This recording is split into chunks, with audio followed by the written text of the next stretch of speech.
ڕۆشنبیرانی قەزای چەمچەماڵ پەلامارەکانی تورکیا بۆ سەعەفرین شەرمەزار دەکەن و ڕایدەگەیەنێن ئەرکی هەرێم و حکوومەتی عێراقیشە هەڵوێستێکی ڕوونتریان لەسەر ئەو پەلامارانە هەبێت.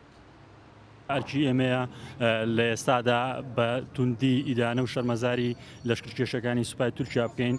ئەرکی هەموو کوردێکی بە شەرەفە لە چی لە بەشەکانی تری کوردستان لە باشوور و باکوور و ڕۆژهەڵات چی کوردانی ڕۆژاوە چالاکیەکانیان شەختر بکەنەوە بە چالاکی هەمە چەشنی جۆرا و جۆر تاوەکو ئیدانە و سەرکۆنەی لەشکرکێشەکانی سوپای تورکیا بکەن. ئەوەی پێویستە کە لە ئێستادا بکرێت نوێنەرانی کورد لە پەرلەمانی بەغداوە لە هەرێمی کوردستانیش فشار بخەنە سەر وڵاتان و فشار بخەنە سەر حکوومەتی عێراق و سەر وڵاتانی تر و ڕێکخراوە جیهانیەکان کە ڕێگری بکەن لە پەلاویشتنەکانی حکوومەتی تورکیا و داگیرکاریەکانی حکوومەتی تورکیا.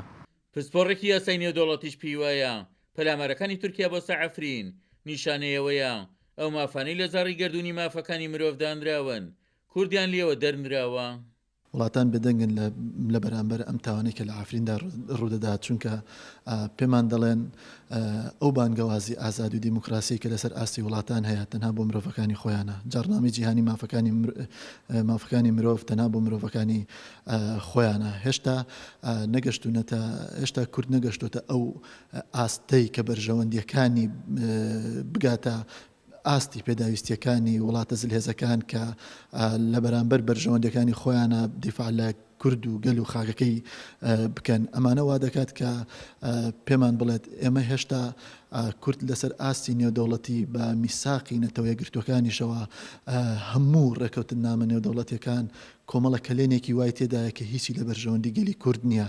تەنها ئەوەی کە کورد دەتوانێت بیکات خۆی بتوانێت پێکاتەی ناوخۆی تۆکمە بکات و لەژێر یەک ئاڵا و یەک چەترد و یەک دەنگدا کۆ بێتەوە بتوانێت لەسەر ئاسی نێودەوڵەتی ئیسپاتی خۆی بکات. دەنگی ناڕزایەتی کورد لە سەراستی پارچەکانی کوردستان و جیهانیش لە دژی پەلامارەکانی تورکیا بۆ سەعەفرین درێژەی هەیە بەڵام وەک چاودێرانی سیاسی جەختی لەسەر دەکەنەوە هەڵوێستی کۆمەڵگای نێودەوڵەتی لەسەر ئەو پەلامارانە بۆستە کوردانی خۆراوە هەڵوێستێکی شەرمنانەیە. عومەر غەریب، کورسات نیوز، چەمچەماڵ.